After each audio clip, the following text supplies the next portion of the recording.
दोस्तों, क्या आपको पता है जिस नूडल्स को आप बड़े चाव से खाते हैं उसमें सुअर की चर्बी मिलाई जाती है, और जिस च्युइंगम को आप बड़े प्यार से चबाते रहे, क्या आपको पता है वो कौन से जानवर की चर्बी से बनाया जाता है?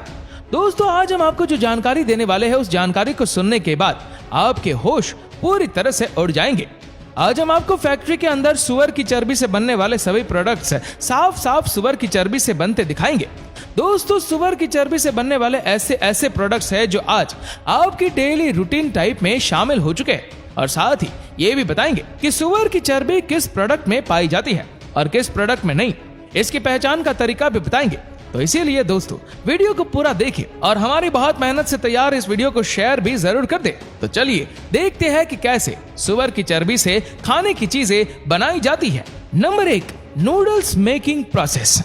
दोस्तों, नूडल्स तो बच्चों को खाना बहुत ही ज्यादा पसंद होता है। दोस्तों, आप जो ये नूडल्स या फिर किसी भी तरह का नूडल्स आप अपने बच्चों को खिलाते हो, इन नूडल्स से आपके बच्चे बीमार पड़ सकते हैं, क्योंकि दोस्तों किसी भी नूडल्स में कंपनियां MSG नाम का इंग्रेडिएंट्स मिलाती है। दोस्तों, इस MSG को कंपनियां सुअर की चर्बी से बनाती है। ये MSG इंग्रेडिएंट्स इन नूडल्स में स्वाद को बढ़ाता है।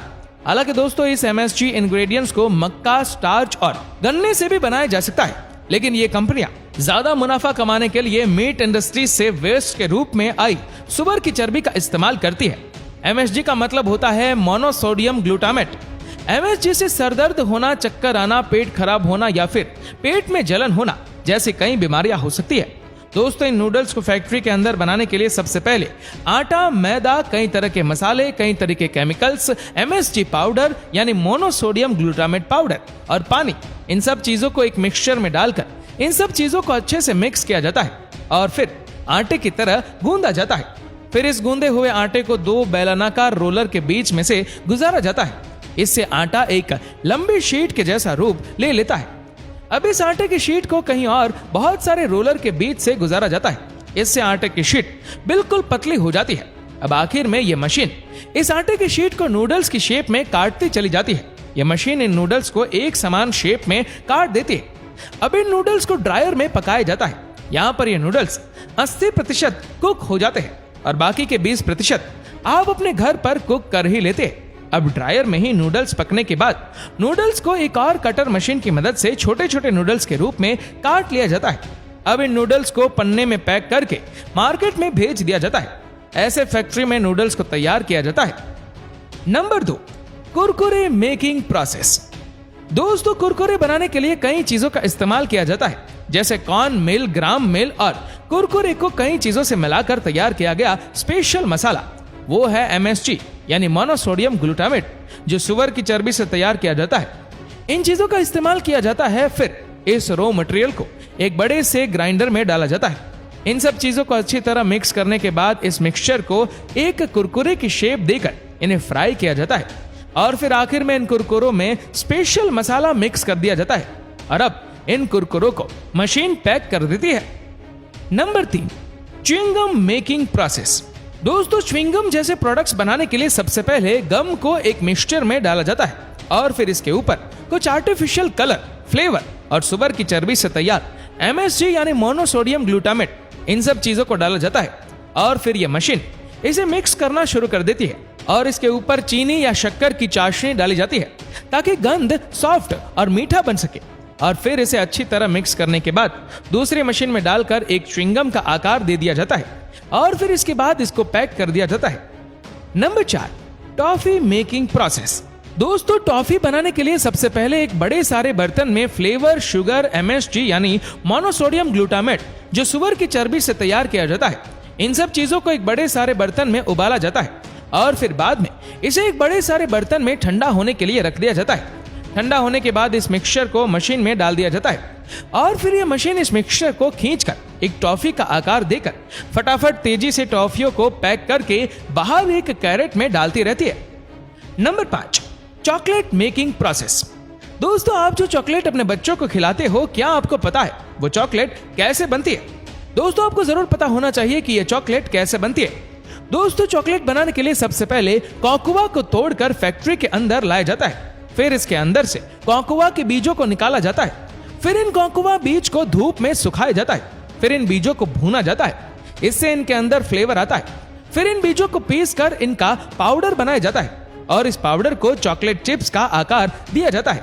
फिर इन चिप्स को पैकेट में भरकर इन्हें अलग अलग कंट्रीज में भेजा जाता है। फिर चॉकलेट बनाने वाली कंपनी में इन कॉन्कवा चिप्स के साथ बटर, शुगर और 3 ऐसे इंग्रेडिएंट्स जो सुअर की चर्बी से बनते हैं, जैसे कि E631, E620 और MSG, इनमें से किसी एक इंग्रेडिएंट्स को मिलाकर इसका एक पेस्ट बना लिया जाता है। इस पेस्ट को 3 मशीन के जरिए पास किया जाता है ताकि चॉकलेट को इसका स्मूथ टेक्सचर मिले। फिर इस लिक्विड चॉकलेट पेस्ट को चॉकलेट के मोल्ड्स में डालकर इन चॉकलेट को फ्रीजर में रख दिया जाता है। फिर जब चॉकलेट बनकर तैयार हो जाती है तो इन चॉकलेट को चॉकलेट मोल्ड्स के अंदर से निकाल लिया जाता है और फिर इन चॉकलेट को आगे पैकिंग के लिए भेज दिया जाता है।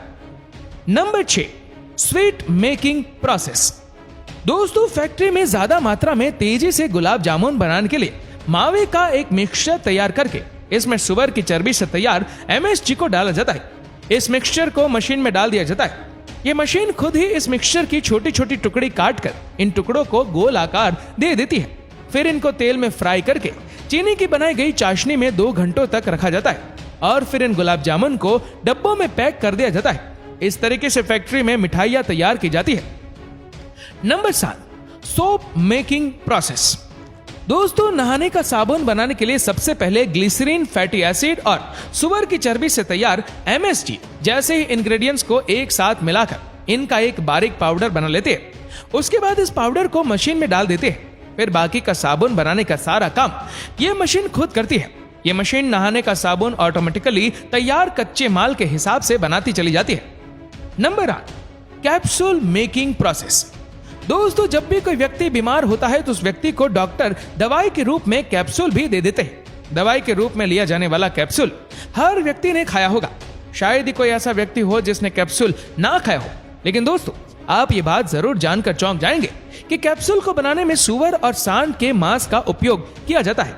दोस्तों, कैप्सूल का जो कवर होता है वो दिखने में प्लास्टिक का लगता है, लेकिन दोस्तों ये कवर जिलेटिन से बना होता है। जिलेटिन मांसाहार की श्रेणी में आता है। जिलेटिन बनाने का एकमात्र स्रोत जानवरों का मांस ही होता है। इस जिलेटिन को बनाने के लिए सुअर और सांड का इस्तेमाल किया जाता है, जो इन जानवरों के खून और इनकी जोड़ों के अंदर पाए जाने वाले टिश्यू को उबालकर इस जिलेटिन को प्राप्त किया जाता है। और ये जिलेटिन बनाने की सारी प्रक्रिया फैक्ट्री के अंदर ही होती है। दोस्तों, कौन सा कैप्सूल जानवरों के मांस से तैयार किया गया है, इसकी पहचान का सबसे सरल तरीका यह है कि जिस कैप्सूल के पैकेट के ऊपर हार्ड जिलेटिन लिखा होता है वो कैप्सूल जानवरों के खून और मांस से तैयार किया गया होता है। दोस्तों, कैप्सूल फैक्ट्री में बनाने के लिए सबसे पहले कंपनियां कैप्सूल के कवर को तैयार करती है। कैप्सूल के कवर को तैयार करने के लिए कंपनियां सबसे पहले जानवरों के खून और जानवरों की हड्डियों के अंदर से उनका प्रोटीन और टिश्यू को निकाल कर इन्हें उबालती है और फिर जिस कलर का कैप्सूल बनाना होता है उस कलर को मिक्स करके कंपनियां एक लिक्विड तैयार कर लेती है। इसके बाद कैप्सूल नुमा मेटल के सांचों को इस लिक्विड में डुबोया जाता है, जिससे इन सांचों पर यह लिक्विड चिपकने के बाद कुछ ही देर में एक कैप्सूल के कवर का रूप ले लेता है। इस तरीके से कैप्सूल की कवर तैयार हो जाती है और फिर इन कैप्सूल के कवर के अंदर दवाई के पाउडर को भरा जाता है। इसके बाद यह मशीन कैप्सूल के ऊपर वाले कवर को और नीचे वाले कवर को अच्छी तरह बंद करके कैप्सूल को तैयार कर देती है और फिर आखिर में इन कैप्सूल को पैक करके मार्केट में भेज दिया जाता है। दोस्तों, कौन सा प्रोडक्ट सुअर की चर्बी से नहीं बना हुआ है, इसकी पहचान का सरल तरीका यह है कि आप जिस प्रोडक्ट को खरीदे उसको खरीदने से पहले उसके पैक पर लिखी इंग्रेडिएंट्स लिस्ट पढ़े। अगर इंग्रेडिएंट्स लिस्ट में आपको MSG, E631 या E620 लिखा दिखे तो तुरंत आप समझ जाए कि इसमें सुअर की चर्बी का इस्तेमाल किया गया है। वेल दोस्तों, इस वीडियो को लेकर आपकी क्या राय है नीचे कमेंट करके जरूर बताएगा। और अगर आपको वीडियो अच्छा लगा हो तो इस वीडियो को लाइक करेगा, शेयर करेगा ज्यादा से ज्यादा लोगों तक। और ऐसे ही और भी रोचक जानकारियों के लिए सब्सक्राइब करें हमारे YouTube चैनल को और Facebook पर फॉलो करें हमारे पेज को। धन्यवाद।